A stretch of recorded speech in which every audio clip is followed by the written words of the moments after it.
Greeting and welcome to the Intensive Success Growth. I am your host, Nishant Sharma. Please give warm welcome to our guest, Malaysia. Malaysia is a coach, speaker, entrepreneur, and media personality. Welcome, Malaysia. Thank you so much, Nishant, for having me. Okay, let me start with this. Where were you? What happened? Who were you surrounded with that inspired you to do what you do today?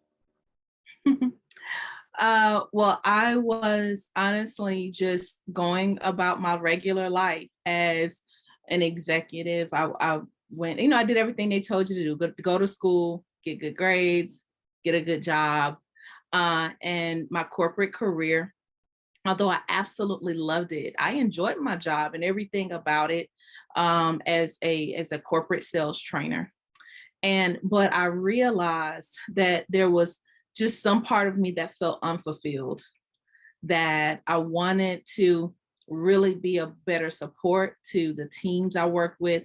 I'm the type of person that even when working uh, um, a corporate job, I would look for holes. I would look for problems, and I'm a problem solver. And one of those things was I was seeing people that were just stuck in what they were doing, that was stuck. And I was just coaching people before I knew what coaching was, giving them advice, giving them strategies.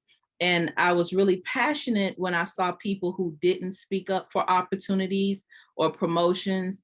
And even outside of corporate, I was passionate about just people in general who were underserved or really were incredibly intelligent and had great ideas, but just maybe not opportunities. And so I just came up with the idea to coach. And at the time I was, doing some personal community work through my nonprofit and felt led to bring that over into the corporate world, which birthed activation coaching. Okay, great. What are the top three reasons why do people fail? Oh, top three reasons that people fail. I'd say the number one reason is they don't believe.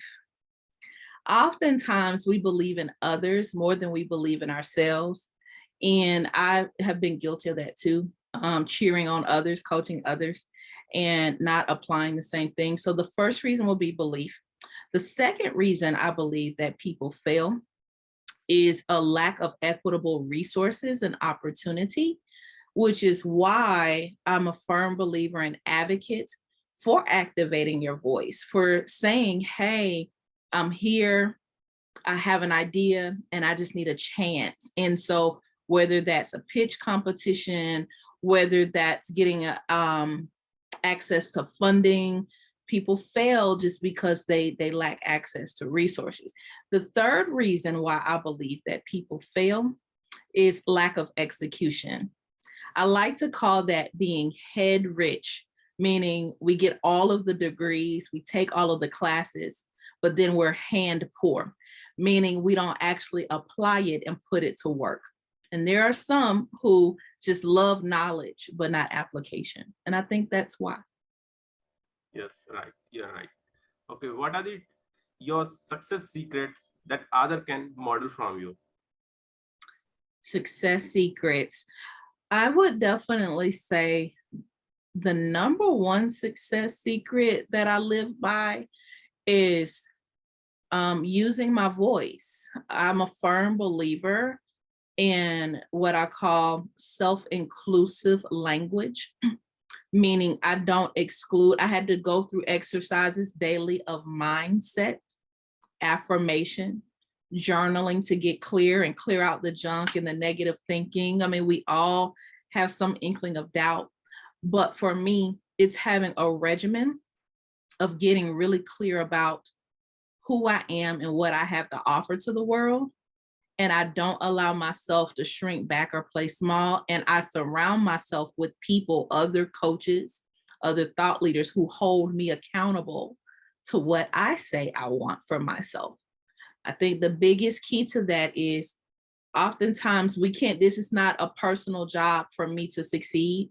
I have to let in community so that when I am down or when I'm discouraged, no one's motivated 100% all the time. So you need people to balance that out. Okay, what's your greatest failure story. What did you learn and how did you recover from it? My greatest failure story. So, wow. It would be that I've been a certified coach for 5 years now. And in my second year of coaching and running my nonprofit, I left corporate America twice. So a lot of times people tell the success, but they don't tell the first time they tried and failed, Nishant. And so the first time that I went out on my own, I do think it was good timing and I had opportunities, but I failed in terms of lack of resources, lack of knowledge on operating a business. Like I knew the skill, but not the operations, and lack of leads. And I realized I was trying to do entrepreneurship as a solopreneur and, learn it all on my own and just watch all the videos on YouTube or just take all the coaching by myself. But I would say, and what that led to basically was missing opportunities that I was more than qualified for, but I didn't believe. I didn't have examples of other successful people, and I wasn't letting people in and being honest about what I know and what I don't know. And a second time around, I did go back to work for a while with an amazing company, and it showed me the importance of community and teamwork, and also being confident that I know what I know, but there are other people who know more than me about their area of expertise. And it's just wise and good stewardship to surround yourself with people who can fill the gaps or deficiencies. So that would be my failure and how I overcame that failure. Okay. So what motivates you within? What motivates me? Oh, seeing other people win. Like one thing I love about coaching, I love that coaching has become more popular than ever. But I do feel that the biggest motivation for me is every time I see a client achieve a milestone or a goal, it lets me know that what I'm doing is transformation. Literally, I have the opportunity to be at the front row of someone changing their life. And by them putting in that work, they're changing their family, their household, maybe even their community. And for me, that's so much motivation to keep going, even because entrepreneurship is hard. No one tells you or mentally prepares you for the mindset that's needed. But that goes back to everything I've said about community and being around the right people, but also selecting the right clients. And it took years of maybe working with clients who were maybe not so ideal to learn who the ideal person was, the right match for me and them to get the right results. So I am motivated by results and seeing my clients transform. Okay. Who is your ideal client? Oh, that's an excellent question. I guess that's a perfect segue. My ideal client, as I would like to think, Nishant, is someone who is where I was.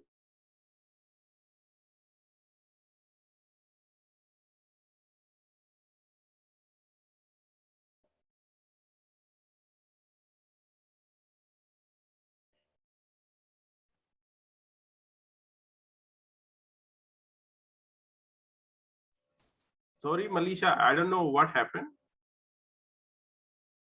Shit. मेरा सही लग रहा है.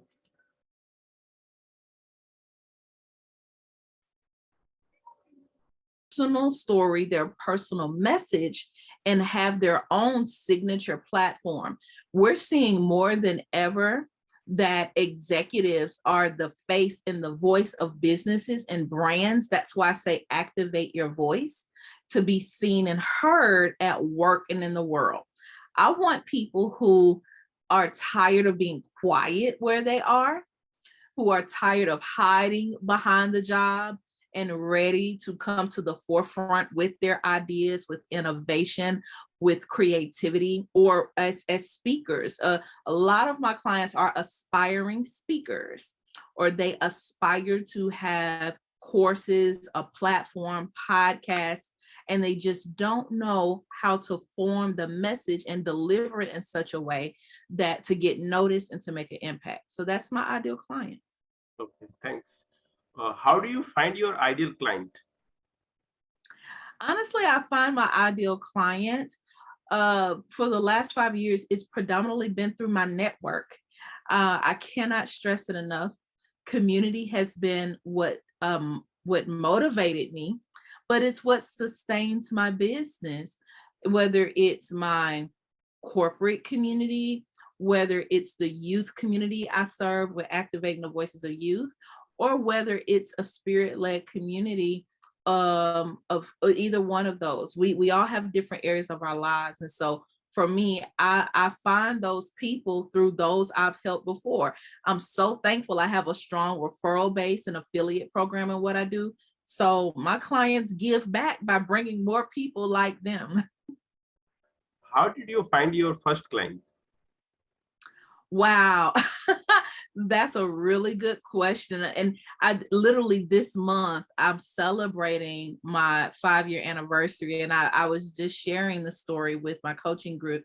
My very first client 5 years ago was a really good friend of mine. She was starting a new business and she, was frustrated with her job and really just wanted something she was passionate about or to something more creative. And I'll never forget being so scared to charge and not knowing what to charge and trying to figure out the details. And I knew really quickly, like, yeah, I was certified to be a coach, but I needed more support on how to run a business. So yeah, my first client was a friend who trusted me. You know how friends just say, well, I will support you, I'll be a client. And I like to say now, it may not be my friends that are my client, but my clients become friends. Wow, great. So, how do you deliver five-star client experience? How do I deliver a 5-star client experience? Recently I've interviewed several of my clients as a case study to learn that. I wanted to know their perspective transparently. And I will give that answer in their words, not mine. Some of the consistent feedback that I received about Activation Coaching International and the coaching programs we offer with Activate Your Voice are number one, value. That we have to be very sure as service providers that the promise we make in our sales pitch, in our marketing, our promotions, we deliver that promise in value. That 5-star experience means that even if I'm working with hundreds, maybe thousands of people, that person feels that it is personalized to them. So little touches like remembering birthdays, celebrating wins and special occasions with sending them celebratory announcements, awards, or whatever. Having, again, community. The number one answer I receive from my clients is they get a hybrid approach to a one-on-one experience if they choose that option to work with me and our certified coaches in our program. So they feel they have that personal touch, but then also they get a village, what we call our A team or an accountability tribe, where they get both, the best of both worlds. The last thing I'll say about a 5-star experience, I'm a huge advocate of technology, especially technology and coaching. We have everything from, apps to, notifications, all AI, all sorts of technology, but nothing ever replaces picking up a phone and just checking on people when they don't expect it. So even if it's just a call to say, hey, I appreciate you trusting me. Hey, just tell me how your business is going today. I still go through that process. I don't care how big we grow to. I teach that in our business model that there needs to be a warm touch point every so often so that we don't lose the boutique feel even as we grow. How do you handle rejections? Oh, it's hard. But I think handling rejection is like building muscle. You handle rejection, like for example, with sales, you only get good at it the more you do it.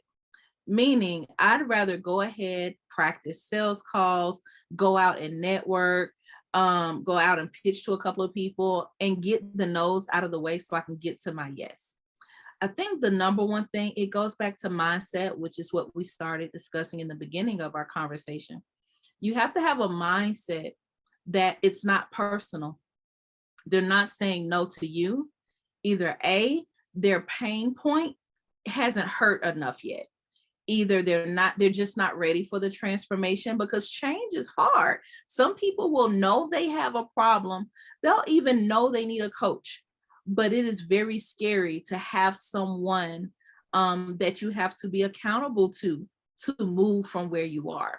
So I have learned to not take it personal, but I've also learned to still stay connected, because oftentimes it's no, but not yet. A lot of times people, I've had people that may not have been interested up front due to life circumstances, finances, whatever reasons, but because they get value from my YouTube videos, podcasts, such as what you're doing, they get value from going live in the community or from our meetups. And they say, when the problem is painful enough, they say, I remember that you stayed connected and now I'm ready. So rejection, it's just the mindset that, hey, they're not ready yet. And when they are, I'll be here. Okay. What are you grateful for today? Oh, man. I am exceptionally grateful that I get to do this work. I'm very grateful for the process of entrepreneurship. I tell people that entrepreneurship is like a mirror.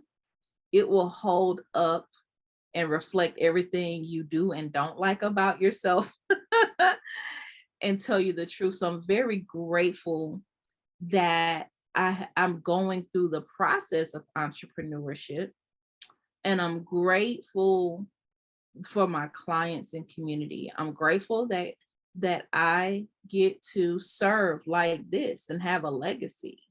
I'm very grateful to know my voice, to know what I have to contribute, and that I get to utilize it daily. Everyone doesn't get to discover that, Nishant, and that's just the truth. Not everyone who walks the earth will get a chance to be confident and assert their voice like you and I, and that's a blessing.